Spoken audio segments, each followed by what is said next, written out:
its origins hatched in Slavic folklore, the mythical firebird's journey westward has only enhanced its avant lore. Finding sanctuary amid sands both timeless and perpetual, the allure of the bird's plumage radiant, eyes hypnotic, talons just, and song enchanting prove a presence magical for those who respect its powers, and a harbinger dark for those who seek to tame its flight. In tales of yore, times bygone, the firebird protects its nest, the hue of its brilliant feathers, a guiding glow of belief, of renewal, of light, of home. A narrative rooted in myth, such powers, such imaginations are today realized with a tale of light and freeze. For the firebird and those who embrace its journey, it is a tale of seasons reborn, a fable actualized by the forge of steel blade and wooden implement, a legend which grows by roar and score. It is a story of fire and ice. Greetings, friends, and Firebirds fans, and welcome to the Desert Suns Fire and Ice podcast presented by Desert Willow Golf Resort, coming to you from sunny Palm Desert, California. A mere Nike Coco shootout kick save away from the Bird Barn of Acrisure Arena. I'm your host, Judd Spicer. As always, appreciate you taking the time to tune, especially during this part of the year, this holiday season. I hope this time's all warm and well with you and yours as we turn toward Hanukkah, Christmas, and beyond. Equal appreciation goes for my upcoming guests in this episode. It's a cavalcade of stars. Been a minute, first time this year, at a media roundtable episode. Soon be chatting with our pals from the Desert Sun, and John and Shad Powers, and breaking his maiden on this fourth season of the Fire and Ice podcast, the fourth season of Firebirds hockey, our man Blake Arthur jumping into the fray. Blake, of course, the sports director at local KESQ. Per that Desert Sun newspaper, so proud and enthused to align myself with an outlet that has informed our valley for a near century. Started back in 1927. You can check out all their Firebirds coverage and news beyond for our Coachella Valley home at desertsun.com, or heck, just go get yourself a newspaper subscription. And per this partnership, you can find all these episodes posted at desertsun.com, along with the Desert Sun's spectrum of sporting side socials. Desert Willow Golf Resort, also right here in sunny Palm Desert, California, presenting sponsor of this program, home and host of the Mountain View and Firecliff courses, respectively, just a mere 1.5 miles away from the Birds' home ice of Acrisure Arena. Get your tee times online at desertwillow.com. Currently finishing up the overseed season, the overseed process at the Firecliff course. So when you get those tee times, for about another week and change, you're going to be doing so for the excellent Mountain View course, which, for those that haven't played, desert visitors, desert guests, snowbirds, haven't been on the Mountain View for a minute, you're going to notice some changes that were made in the off-season. Some new sight lines, desert scaping, some turf reduction. Also in awesome shape right now. I was over there just a mere few weeks ago. Oh, and when you're poking around at desertwillow.com, be sure to check out the awesome and on-site Palm Desert Golf Academy. You've got a unique space, dedicated space at the opposite side of that driving range. All your swing knowledge, lesson, and tutelage needs. Again, at that Palm Desert Golf Academy. New synergy this season between the Firebirds and Desert Willow, I may add. This December 13th and 14th. Yeah, that is this weekend upcoming. So the last time on Fire and Ice that I'll have opportunity to promote the Grant Fuhr Celebrity Invitational, now teaming up with the Coachella Valley Firebirds One Valley Foundation. Hey, you want to tee it up, you and your pals, you and your group, with some of your favorite Firebirds? Or perhaps you want to get some autographs, take some photos, see some of Grant's celebrity friends. I took another peek at this list, the updated list of celebrities that are appearing at the event this year, and it's an awesome one. Marcus Allen going to be there, Kenny Lofton going to be there, Sterling Sharp, Theo Fleury, and Bo Jackson. the legend, the luminary, the great Bo Jackson is going to be over at Desert Willow this weekend. You can get your group signed up for the event at onevalleyfoundation.org.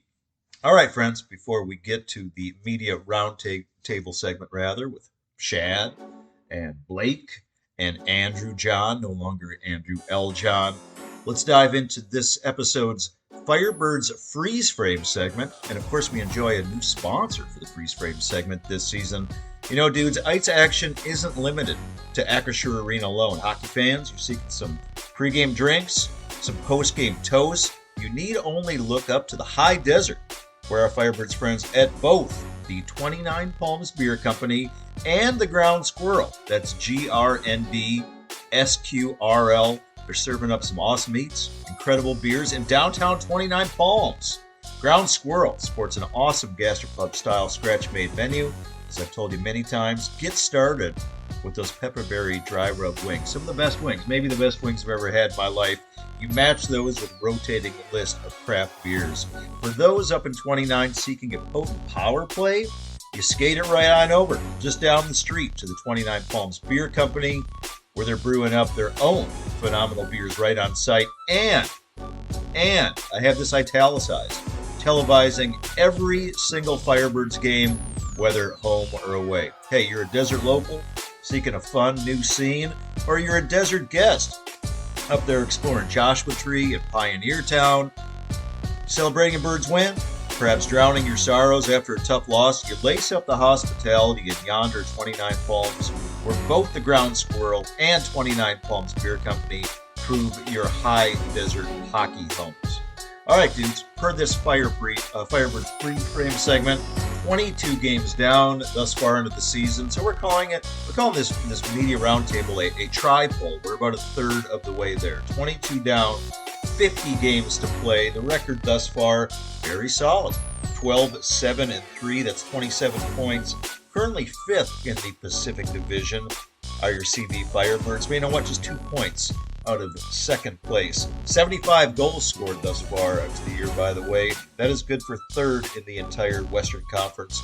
Just one game, by the way, behind the Ontario Reign, our I-10 rivals. Per the schedule, the Birds about to wrap up a 4-game Canadian road swing, had a 3-game winning streak before falling in a shutout. I will say last night, this is being recorded on a Wednesday, despite 43 shots.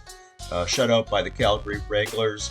In short time, quick turnaround, getting another crack at that Calgary squad this Thursday, December 11th at Calgary, 7 p.m. Mountain Time start, wrapping up this Canadian swing. Birds then get about 4 or 5 days off, return back to Palm Desert, California for a Wednesday, December 17th puck drop versus San Jose Barracuda. 6:30 p.m. start. Haven't played San Jose, having a nice season and a nice run these last couple weeks. That's going to be a good game. Haven't played San Jose in nearly 2 months. That's going to be followed up next Friday night, December 19th, versus Bakersfield. Always one of the most popular games of the season. That is the CB Firebirds Teddy Bear Toss Night. That is a 7 p.m. start time. Per the players, per the leaders, Jagger Firkus, the Red Rocket, the Circus, leading the Firebirds thus far into the year, 23 points. He's got a team-high 11 goals, coupled with a team-high tied 12 assists on the season. I was saying 7 because that puts Jagger tied for 7th in the American Hockey League, again with those 23 points. Logan Morrison having himself a great year, 19 points on the season, 10 goals matched with 9 assists. J.R. Avon, most recent guest on the Fire and Ice podcast, 15 points, that's 6 goals, matched with 9 assists. Young Tyson Jugnoth, also enjoyed visiting with Tyson on this program recently. 14 points thus far into the year, 2 goals, matched with a team-high tied with Jagger Firkus, 12 assists. Right behind Tyson, both Ben Myers and Jacob Melanson with 13 points per Ben Myers. He is on a 9-game point streak, red-hot 9-game point streak, although that is currently paused as in recent days. Earlier this week, Ben again recalled by the Seattle Kraken. And I got to take just a moment to digress and riff on Ben Myers a little bit. Those 13 points have come in just 11 Firebirds games this year. We talked a lot on this program, friends, about tweeners, guys that kind of go up, come back down, not exactly certain where they fit in their professional career. I think Ben Myers has an excellent opportunity. My Minnesota man, my man from Delano, the former Golden Gopher, I think he's got a great opportunity to stick with the Kraken. Got some injuries with their frontliners right now. Young Berkeley Catton just placed on ER. He among them. Ben has had more than a cup of coffee in his brief career with a trio of different NHL teams, three different opportunities. First with Colorado, then with Anaheim, now with Seattle a couple times, and he has availed himself very, very well. I think Ben's got a shot to stick in the NHL this time around. He got called up earlier, had a nice showing. I think he had 3 points and something like a month's worth of work, maybe 11 games, but he seems to fit what they do, seems to fit what they like with the Kraken. Very, very good on his feet, very fast, great spacing, great hands. We'll see. Perhaps, selfishly speaking, we've seen the last of Ben Myers here in a CV Firebirds jersey, and that would be a good thing, obviously, for Ben. That's what we want for these dudes. We want them to have that opportunity in the NHL to move up to Seattle and succeed. Great guy, great player. I think this is, again, a great opportunity for Ben Myers, not just to have another cup of coffee in the NHL, but to stick there and have success. Per the netminders for your Coachella Valley Firebirds, Nike Coco, the shootout specialist, now 8-4-1 on the year. Those 8 wins tied for 9th in the American Hockey League. Goals against of 3.10 and a save percentage rising up to .895. The Swede, Victor Osman, also having himself a nice year at 4-3-2. Numbers very, very similar to Coco. Goals against of 3.13 and a save percentage a shade higher, just a tick, of .897.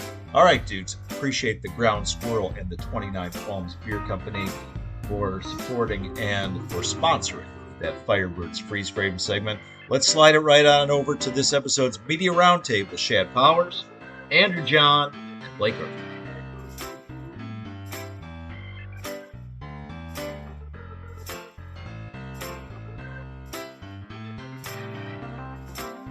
All right, Firebirds friends.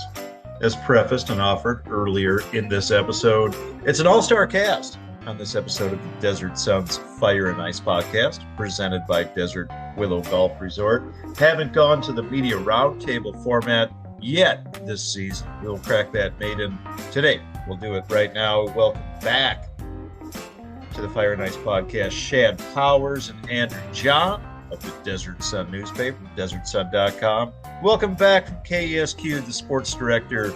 Gentlemen, I had the pleasure of teeing up with at the Amex Media Day yesterday, for which we earned a bronze medal, 3rd place. Nice job.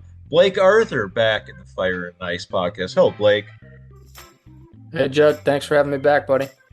Good to have you back. Having a nice hair day. This is an audio medium, but I can report from here, hair is looking solid. All right, dudes, round and round we go on the media roundtable. We're calling this the tri-poll. Could probably come up with some better phrasing, but with the season nearly a third in the books, 22 games down, 50 games to play as we tick-tock to 2026. We can look at what has been, and we can look at what will be.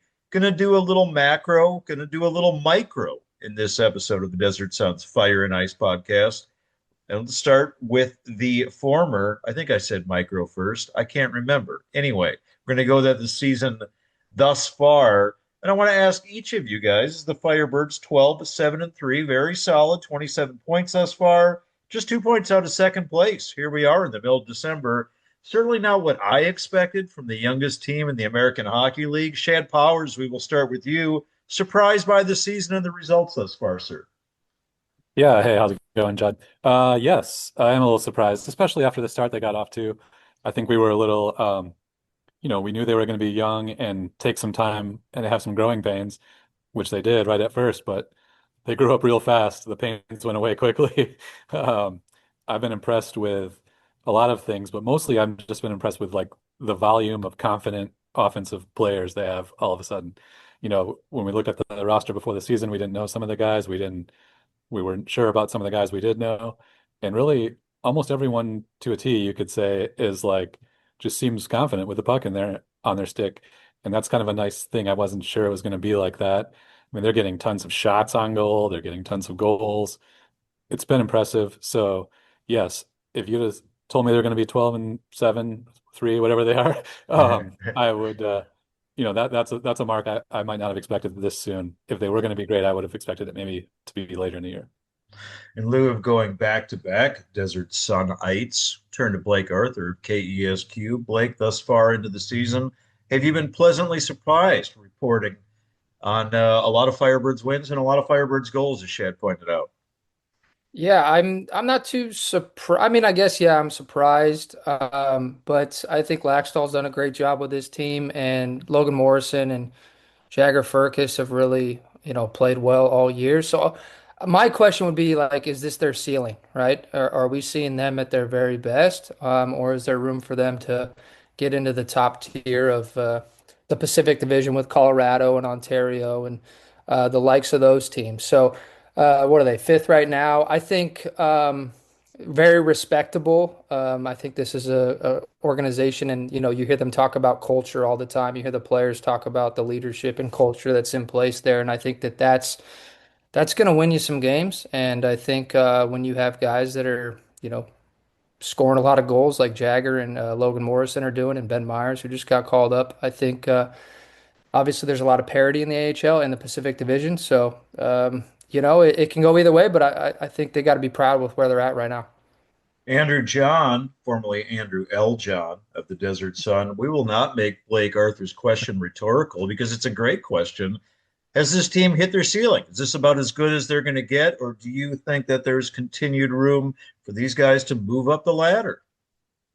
Yeah, I think there's a lot of room for them to continue growing because a lot of these guys are so young, and the fact that they really haven't been. Some of these guys haven't been playing on this team for very long, so you'd have to believe that as they develop more chemistry, that they'll just continue to get better as they listen to the coaching. They will continue to play better. But I think it is a valid question because one thing that's got them here early in the season is they've won so many one-score games. I think that's been one of the most impressive parts. This young group finding ways to win close games. It also says that if they don't keep that up, suddenly they can go from fifth to sliding down in the Pacific Division. So that's something to watch. Firebirds scored 5 goals in their first 3 games of the season. In the 19 games subsequent, 70 goals they have scored. Of course, a shutout, 43 saves last night in Calgary in a game that got rowdy, so it didn't add to that 75-goal tally. That's good for third in the West last night. They'll get another crack at Calgary tomorrow night before the Birds fly back to yonder Palm Desert and the California sun for a Thursday night. What do we got? Or pardon me, next Wednesday night, December 17th at home versus San Jose. Next chance we'll have to see the Birds. Guys, you all mentioned some names. I want to stick with that theme. Shad, back to you. Somebody with whom you've been pleasantly surprised thus far into the season. Probably a name that we didn't talk about the first couple weeks, may not have anticipated much, maybe someone we didn't know much about, but now it's somebody that you're looking at specifically every night. Well, you might know who I'm going to go with on this one because I've been a JR Avon stan since he I don't know, impressed me in the first game I saw. He just has that sort of something magic about him when he's got the puck on his stick. He's got creative ways to score. He's good in the shootout, which has been valuable recently. He just has like that ability to find the smallest crease or even in the run of play, do something clever with the puck with his body positioning to advance the play. I like Avon. I like his personality that we've gotten to talk to him a couple times now. So if you had to ask me about one guy that's been exciting to me this year that I wasn't expecting or didn't know much about, I'm definitely going to go with Avon. Cue the doorbell ring noise. Avon calling. I like that guy. Blake Arthur, you were the one that brought up a few names recently, Messrs. Firkus and Morrison. Certainly Jagger Firkus, 23 points, good for tied for seventh in the American Hockey League thus far into the year. Anybody else whose name has jumped out to you that when you're doing your news reports on a near nightly basis, you're like, yeah, I'm mentioning this guy's name a lot, maybe more than I thought. Well, definitely Firkus Morrison. I think Morrison, right? I think he maybe disappeared a little bit in the postseason last year. So for him to like be This is solid this year, 10 goals, 9 assists, only second behind Jagger. But I mean, how could you not go with that Hamill kid, right? Caden Hamill. I know he hasn't done much on the stat sheet, but he's a viral sensation and his fight. I know they rematched last night, but I think for him, and then Oscar Fisker Molgard, he won him the game. Well, I guess Nike Coco did, but Fisker Molgard is someone that I feel like I've mentioned a little bit. So, yeah. Andrew John, someone that's jumping out to you. Again, somebody that we didn't talk about sitting side by side, watching from our media perch that now you're looking at every game. Yeah, I think we've kind of mentioned a lot of the names there. After Furcus, I would say Logan Morrison. As we've talked before on this podcast, that Logan Morrison just seems like he's playing with so much more confidence with the puck this year than he did the second half of last year. And I think that's such a huge development for the Firebirds, because while you have so many young guys really trying to find their way early in this season, it's nice to have some young veterans like Morrison who are playing with confidence and can kind of carry the load at times. And I think we've definitely seen that with him. And just kind of another level that I admittedly wasn't sure he really had in him. I thought he would, after last season, I thought he would be a solid American Hockey League player, and maybe he's more than that. I'm willing to admit I was probably wrong in thinking that we had already seen his best hockey. Quickly on this one, sticking with the player theme, I referenced this earlier in the show that Ben Myers, Shad knows that I've always been a big Ben Myers guy, and that's my Minnesota bias at play. But he's been phenomenal. 13 points, pardon me, in just 11 games. It's good for 1.18 points per game. That's right up there with the AHL leaders, at least according to my Minnesota math. Called up again for the second time this season. I really think, and this, there's a lot going on with personnel. Somebody can get hurt, blah, blah. All those things can happen as they move the chess pieces around between the Firebirds and the Kraken. But I kind of feel like we've seen the last of Ben Myers. I feel like Ben Myers availed himself well in his previous stint with Seattle. He's been phenomenal, very, very timely with his scoring this season. I think that he fits what Seattle is doing. And it's not often that a guy goes and is gone for the entire season. Usually at some point he comes back down. But I kind of feel like Ben Myers is not coming back down. I think he has earned his NHL spot, and then he's going to stick in Seattle for the rest of the year. Do you agree with that, Shad? It wouldn't surprise me. I mean, he's cranked it up about 5 notches this year. It seems like, we counted on him as just sort of a veteran presence last year, and he played that role nicely. But now he's sort of like the sniper, the game winner. Give me the puck. This game's on the line. He's had so many of those moments already, and that's kind of what gives him the NHL-iness that you're talking about. He's just got that he feels like he belongs on another level right now because he's kind of playing that way. Blake Arthur's seen all manner of guys called up across 4 years of Firebirds hockey. We go from John Hayden, we go from Ryan Winterton, Logan Morrison, Jacob Melanson. The list goes on from guys that have had their cup of coffee and then come back down. Ben Myers, from what you've seen, you think that he's a Kraken member for the rest of the year? I mean, I think you make a good argument, Judd. I mean, he's played 11 games. He's got 13 points at the AHL level. So he's averaging a little over a point a game, 9 goals, 4 assists. So, and I like him. He seems like a tough, hard-nosed guy, like a leader and someone that maybe fits the Kraken mold. So yeah, I think that's a good assessment. I would not be surprised if he didn't make his way back to the desert. Andrew John, your thoughts on Ben Myers? And hey, if you don't think, Andrew, that Ben Myers is going to stick there for the season, maybe there's somebody else you have in mind. We do this with our What's Kraken segment, but perhaps somebody else that you think is soon to jump into the NHL from the AHL ranks. Yeah, I think to kind of echo what everyone else was saying, I think that he could definitely stay there. At the same time, I could see them trying to bring up, a Jagger Fergus or someone like that, and then maybe sending Ben back down. But either way, I think he's been a huge boost to the Firebirds early this season, and I think that not having him on the ice actually could be really interesting for the Firebirds because he's been so good. You take him away, and maybe that changes the trajectory of this team. I don't know. That's something to think about, though. Yeah, and of course, this is a developmental league. Ben Myers will be in the prime of his career. He is 27 years old. They give somebody else a crack. It might be one of the many, many, many, many youngsters that we got. The list goes on for the Firebirds as the youngest team in the American Hockey League.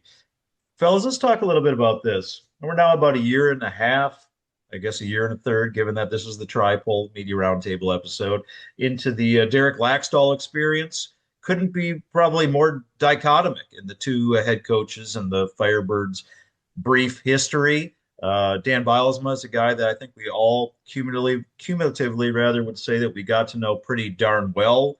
What do you think that you've got to know about Derek Laxdal as we near a season and a half of his tenure as the Firebirds head coach? Shad, I'll turn back to you, sir. Yeah, that's a good question. It's kind of a tough one, right? He's not a guy that he definitely doesn't wear his heart on his sleeve type of guy. He likes to keep it pretty professional, pretty sort of close to the vest. I've asked him a few point blank questions about things, and he's sort of like likes to be coy about strategies and stuff, so he doesn't like to divulge those things. I definitely feel like this year he seems more comfortable dealing with us. Not that that's a big hard thing to do, but he just has a more. If he feels like this is his home now, I guess if you want to say it like that. Last year, I think there was a lot of felt like he was moving into a new house, didn't know where the furniture was, that kind of stuff. Now he feels at home. He's focused. He definitely has like a culture that he wants to instill in everybody. And so I can appreciate that. And I think that's part of the reason they're having more success this year is that his familiarity with what's going on around here, what he wants to have happen, and his ability to like sort of get that message across. So, Blake said it earlier. I think he does deserve some credit for this good start because it is a tough coaching task having such a young team. And then we haven't talked about the defense a lot, but they've been without all their veteran defensive players for a lot of the year. So that's been impressive too, that they've been able to hang in there. So I'm giving them high grades for this year. And I think we're learning more and more about him personality wise. And I think we will continue to as the year goes on. Blake Arthur, you had opportunities, I gather, to interview Derek Laxdal over the past year and a half. Your impressions of the man? Yeah, I like him. I don't know if he likes me all that much. Admittedly, uh, I'm not able to be at the post game pressers like you guys are for the majority of the games. The first 2 years when we covered the Firebirds, it was a little bit different. I don't need to dive into the details there with the TV agreement and all that, but I got to know Dan quite a bit and was at the rink much more often than I am now. I still get to see the pressers and watch and um, cover the team, obviously. So I think Derek's done a great job with this team. I mean, how could you not, right? It's the youngest team in the American Hockey League. Did you guys know that, by the way? I'm joking. Nice You said, job. Good stats. yeah. And so I think you got to give him a solid grade, but yeah, so we'll see how he continues to progress. I'd like to see a little bit more personality. I feel like Dan like really wore his heart on his sleeve, and I really appreciated that. Like you knew if that was a loss, he was going to come in, he was going to be pissed, and it was going to be rough. And if you asked a bad question, you were going to hear about it. And I I think Derek is a little bit more reserved and a little bit more just kind of by the book. Andrew John, ample opportunity to interview both of these gentlemen, both of whom have been quite successful in their Firebirds' respective tenures. Your thoughts on Derek Laxdal and the man that we've gotten to know over a near year and a half? I agree with Blake that he is a little bit more diplomatic at times than Dan was, but I feel like that's changing a little bit in year two with Derek. I feel like he is being a little more candid and he is being more open. I think the first season it was just such a unique situation for him because he's coming in replacing Dan, Stanley Cup winning coach who had led the Firebirds to back-to-back Calder Cup Finals appearances.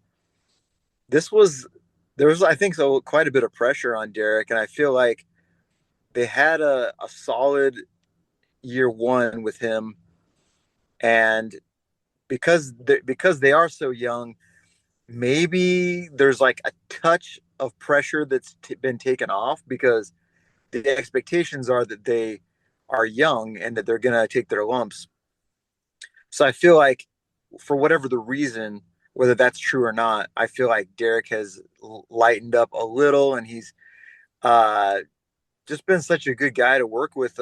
Even going back to last season, but this season it just seems he's a little more comfortable, and that kind of speaks to what Shad was referring to as well. Is just much more comfortable. This is his team now, and he's very comfortable doing things the way he feels are the right way, and that's definitely evident in this early season this year.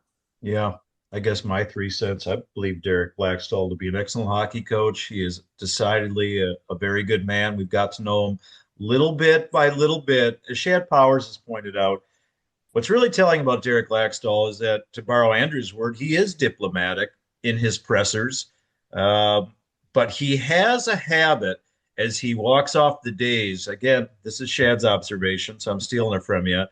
But at the end of the presser, when he walks off, he usually has a great little quip that I don't know if the microphones or the cameras capture that, but it's usually something very funny. It's usually with a wry smile on his face. And he kind of gives us these little glimmers of he's a guy that holds the cards close. But when he's walking down there, almost every single time, he gives us something that we chuckle about, or something that we smile about, or a nice salutation for a holiday, or they're going on a road trip. Hey, see you guys in a couple weeks, something like that. So we know that's in there. I think that he's just the type of guy that doesn't oftentimes like to show it. Friends, you're tuning in to the Desert Suns Fire and Ice podcast presented by Desert Willow Golf Resort. Tri-Pole Media Roundtable episode. Shad Powers and Andrew John from the Desert Sun and Blake Arthur from KESQ. Fellas, kind of touched upon a little of the macro. Let's get even deeper here because we haven't kind of touched upon this, at least not via this medium, this format, for quite some time. I want to take a big, broad look at where we are for hockey in the desert and the community interest and the community support for where we are as Firebirds media members, where the fandom stands, where the communal interest and support stands. Just going to throw some numbers at you. The numbers speak for themselves. We're going with attendance numbers as best I could gauge. And I'm going back to 2023, not 2022. Those numbers I'm not counting as official from 22 because the numbers that I have, they account for the quote unquote home games that were not played at Acrisure Arena. So it gives the average home attendance is somewhere around 7,700, which we know is not accurate for that first season. So I'm taking out those numbers, but I am going back to 2023 when the Firebirds averaged nearly 8,900, specifically 8,844 at the end of the season. That was good for fifth in the American Hockey League. Last year, still charted as fifth in the AHL. However, the average attendance went down about 10% to 7,905. Thus far into the Birds' fourth season, we are now at 6,443, so about a 15% descent in average attendance, currently charting 10th in the American Hockey League. Shad, turn back to you with this. Do you notice a communal decline in interest? I don't want to say fan support because we know that they have created the ardent, the core supporter, but in the cumulative Coachella Valley support and interest in this team, have you noticed a descent? That's a tough one. I feel like I haven't noticed it anywhere except in the attendance. It's funny to say that, but I just love. I mean, when you walk around town, you just see like all the Firebirds gear. Everybody's into the team still. I think what's different now is they want to see some wins maybe before they come out to the game. Like I think if this team, I'm expecting in March and April, and then of course in what I'm expecting as the playoffs. I think we're going to see I think now we're that type of fan base. Of course, there's the season ticket holders. They're going to be there. We're going to have our $5,000 most nights, but to get that other part back up into the 8,000s, 9,000s, it's going to take I think an actual playoff race or chase for a division title or something. I think those things will actually have an effect. Whereas I think in the first couple of years, winning and losing didn't matter a heck of a lot to the attendance in my book. So I think, based on, chatter about the team, Facebook groups around town, I still feel like that's all still there. And people are still excited to talk about the Firebirds. But yeah, I think to draw them out to the arena again, I think it's going to take now having success, and they are doing that, and we'll see where that leads. But I think you could see the team doing a bunch of those things to try to draw more people, reducing the parking prices a little bit, trying a few other special things. So they understand that that's a thing, and we'll see how it goes. But I still feel like the same amount of fervor for the team is still out there in the community. But I could But be naive. I don't know. Blake Arthur, first two seasons, of course, as referenced, runs to the Calder Cup Finals. Something of lightning in a bottle. Has that lightning rather been let out of the bottle as we're now in year 4 of Firebirds hockey? Well, you know, honestly, I think the shine is maybe worn off a little bit, but I do agree with Shad that I still think, you walk around town, it's Firebirds everywhere, it's on license plates, it's all that. I think the aspect that the games are now broadcast on TV or maybe not, people aren't as inclined to go to the games as much anymore, where they can watch from the comfort of their home. And let's be honest, the first 2 years we were spoiled as fans. We were kind of new to hockey, and our team was winning pretty much every game and went all the way to the Calder Cup final. So I think it's twofold, right? The arena took advantage of that success, and we saw that in pricing with parking and merchandise and food and drink and all that. But now the arena is listening to the fans' feedback and saying, okay, we realize maybe we're pricing some people out here, and we need to get people back in the arena by giving locals a break. I bring up the example all the time. My neighbor was a season ticket holder. He was a diehard fan. Jerseys would dye his hair blue and red and everything. He's no longer a season ticket holder, and he told me his whole section is no longer a season ticket holder because of the way that the season ticket holders were, let's just say, treated, I guess. So I think, there's it's a complex situation. I don't want to say something that would get me in trouble with the team. I think it's twofold, right? It's the fans and also the arena. But I do think that this is Firebirds territory, as they say, and I would agree with Shad that uh, the fans are still passionate. I just don't know that they're inclined to necessarily go to as many games as they went to the first couple years. Yeah, I'll turn it to you, Andrew John, and per Blake's mention of season ticket holders and numbers, I've been told informally a number that I don't want to repeat here because I don't know if it's an official number, but the number that I was informally told for the decline in season ticket holders is pretty substantial. I don't know when we're at the games, Andrew, or when you're about town, do you feel that there's the same buzz that there was 3 years ago or even 2 years ago for Firebirds hockey? Probably not. I think that you can tell by going to the games that it's a smaller group. It's still a great group, though. There's still, thousands of people at the games. People are still very into this team. But I think it goes to what everyone has said is that, they're not a team that reached the Calder Cup finals. Gosh, that sounds so spoiled, right? The fans are only going to come out if they're going to the Calder Cup finals. Maybe they do this year. I don't know. But the truth is, I think that, yeah, that's the way you're going to get the stadium full again.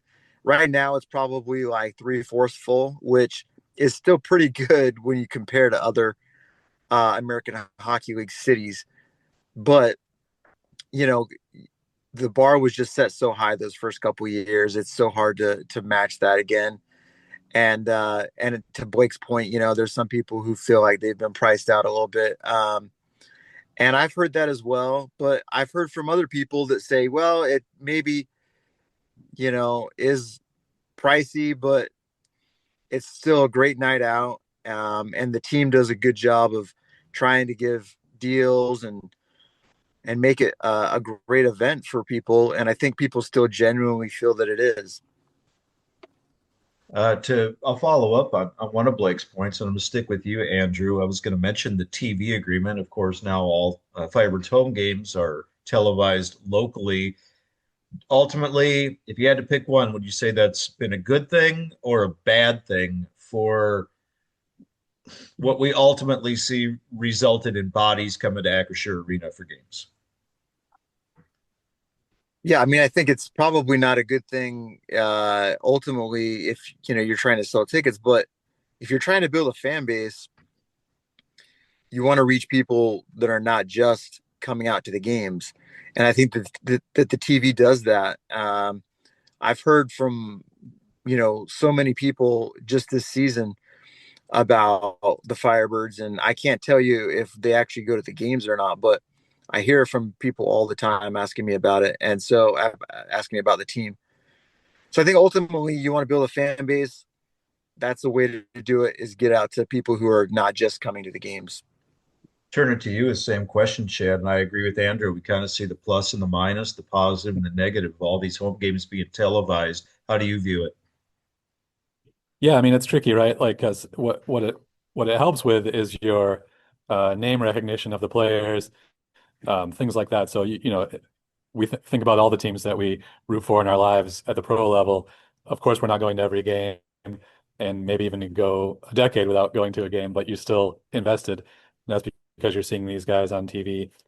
So there is that part of it. You can sort of help draw interest that way, and then maybe when the playoffs come around, or like I said, an exciting moment later in the season, you might be more inclined to go to a game than you were before because you've been seeing these guys on TV. So there is that part of it. But yeah, I mean, I guess you'd have to. I'm to be perfectly honest, I've always been one of those people that doesn't believe that that hurts the attendance as much as it might we might think. But I could be just dead wrong about that, because obviously we do know the attendance is going down. But I think, like, I always feel like if someone's going to go to the arena, they're going to go. I guess I don't think there's like a bunch of people that are always like, I love the Firebirds, but I'm not going to go to the games anymore. I'm just going to watch it on TV. I don't know how much that really exists, but it is telling that the attendance has gone down. And I'm sure there's certainly a portion of people that are like, well, I can still follow the Firebirds without having to go to 10 games. I'll go to 2 games or something like that. Um, that's where the difference comes in. But I still think it's a net positive that all the home games are on TV. Now, if they Yeah. could figure out a way to get the road games on TV, that's where they could really be making some hay. You need the subscription for that, although we don't need to necessarily publicize on this program where you can get said subscription. Let me ask you this one, man, as we wrap up here, Shad. Again, we're staying with a macro, kind of a big, broad point of view. But hey, we've now been covering this together for 3.5 years. If there's one thing maybe that jumps out about the American Hockey League, what's successful, how it works, what you like, what's good to have, what's bad to have. If there's one thing that really jumps out at you, what do you think that you've learned thus far about the AHL? Well, that's an interesting question. I hadn't really thought of it in that regard. The one thing that I lament about the AHL is that we don't get to see every team. I mean, it's interesting. I think we're only up to 14. If I my last check, we've only played 14 of the 32 teams in the AHL in our 3.5 years. That's kind of weird to me. Like, I would love a scenario where we get more of these Eastern teams, Midwestern teams. Of course, I get it. Travel budgets for these teams are not the same as a pro team. It makes all the sense in the world. I know they would love to have that happening too. But that's one thing that's kind of a bummer as what you'd call now a fan of the AHL. The hockey though is great. I feel like it's you know, it- the whole notion of like rooting for an AHL team, then seeing these guys in the pros, and then seeing them come back, all that sort of stuff. That's kind of new to me. It's something akin to being a fan of a AAA baseball team. I haven't really been in that situation myself, so that's been interesting. But like you said, I hadn't seen a lot of hockey up close to the point where I really was digesting it like I have now. And to see the skill and just the ability of these guys, and to know that there's people even better than them up there in the NHL, it is impressive. So it's really been fun for me to really get into this sport a lot more than I was before, and learning a lot every time. And it's kind of that part's been just fun. So it's been a real boon for us here at the paper, I think, to have this team around. Really been sort of rejuvenating to the desert sports community, I think. For those Midwestern teams. Let's hope that Shad's second favorite AHL squad, the Grand Rapids Griffins, don't come to Acrisure Arena anytime soon. 21 games played, 19-1, 0-1. Probably don't want to see the Griffins in our Right. house if they keep playing like this. Let's wrap up with this one. We got just a couple minutes, and I should note that we did have to say goodbye to our friends Blake Arthur and Andrew John. Both had respective duties to get to today, so Shad and I will be closing this segment out. Awesome day, very special day, very, I can feel safe to say, emotional moment at the American Express Media Day. No, this is not a golf show, so this might be an esoteric point, perhaps even a little media incestuous. But your longtime colleague, my longtime friend, Larry Bohannon, Larry Legend, honored with the Media Center in his name in perpetuity at PGA West, or for as long as we can have the American Express Golf Tournament. So he's been covering the tournament for 40 years, Shad. I'm going to give you credit for Firebirds coverage for 6, because obviously we've all been covering it in the years or for the years preceding the first puck drop. So if you cover the Firebirds for 34 more years and you hit 40 years of coverage, continual coverage, like Larry Bohannon has with the American Express, Bob Hope, so forth, what portion of Acrisure Arena would you like named in your honor? That's a perfectly valid question. I would say I would give you 2 answers. One, there's a refrigerator in the media room that has Coke Zeros. That is something I frequent a lot, and that would be one area, just that little rack of the fridge where the Coke Zeros are, or maybe the sort of grab and go spot right behind where we sit in the games, where the kettle corn is. That's another place I frequent a lot. So I think maybe like it'd be kind of neat. I'm imagining the racks of kettle corn, and then you take 2 of them away, and oh, there's my name. This is the Shad Powers kettle corn rack. Something like that. They're all food or beverage based. It has nothing to do with work. Right. Well, that's the life of a sports journalist. The food and beverage is 80% of it, and then covering the sport is the other 20. That's right. And what's the outdoor area called now? I know there's a new name or a new sponsor. I think that would be the Oasis. The Oasis. Okay, I want the Judd Spicer Oasis, I think. Okay, that sounds good. Laugh and congregate and drink $20 beers and go and have themselves a good time outdoors in our beautiful desert evenings. All right, dude, we're going to wrap it up with that. Shad Powers. Again, I thank Andrew John and Blake Arthur for their times respectively. Always a pleasure, my friend. I will see you next Wednesday at Acrisure Arena, Birds Tilt versus the San Jose Barracuda. Thank you for joining, Shad. No problem. Can I sneak in one stat? Yes, sir. Fly it in real quick. Well, we were talking about how much they've come back to win games this year. So I did look this up. I was going to drop this bomb on you guys, but they've got 12 wins this year, and in 9 of those, they've been behind at some point in the game. And in 4 of those, they've been behind by 2 goals or more and came back to win. So pretty impressive. That's one big thing about this year's team, being able to come back and win. All right, I'm done. I just wanted to... Mic drop. Yeah, no, exactly. A Derek Laxdal walk-off zinger there for you. Appreciate you fitting that in, my man. That was worth the extra time. Catch you later, Shadley. Thanks for joining, Bill. All right, see you, Jeff. Okay, bye.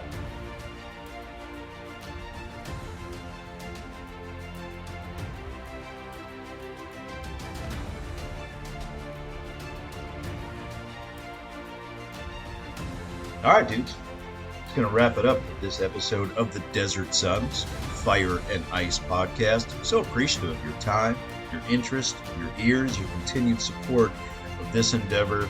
Got over 40 countries, by the way, that have tuned in. So thank you to everyone across the Coachella Valley, across Southern California, across the state of Cali, Golden State, more than 40 million people. And again, listeners around the world, more than 40 countries and territories that have tuned in to the Fire and Ice podcast across these past 4 seasons. Appreciation for the respective times of this week's guests, Cavalcade of Stars, Shad Powers, Andrew John, Desert Sun, and our guy Blake Arthur, sports director locally at KESQ. Equal appreciation and enthusiasm goes to the presenting sponsor of this endeavor, Desert Willow Golf Resort, home to the Mountain View and Fire Cliff courses respectively. We're the latter of the Fire Cliff. We love it. We're eager. We're waiting. We're ready to go. We're ready to place tee to turf. We've got to wait about another week to do so, however, before it reopens from overseed. In the interim, get those tee times online for the Mountain View course at desertwillow.com. When you're on there poking around, be sure to check out the excellent and on-site Palm Desert Golf Academy. The Ground Squirrel And 29 Palms Beer Company, that's your high desert home for hockey. Again, you can watch every Firebirds game, home or away, over at 29 Palms Beer Company. Some of their awesome brews, but don't forget to precede that visit with an awesome dinner at the fun and funky and really, really tasty Ground Squirrel. Again, that's up there in the high desert in 29 Palms. Appreciate all their support, just as I appreciate your continued time and interest in this program, friends. Happy holiday season for all. We'll see you next week over at Acrisure Arena as the Birds return back from their Canadian swing. Until then, and always, be well.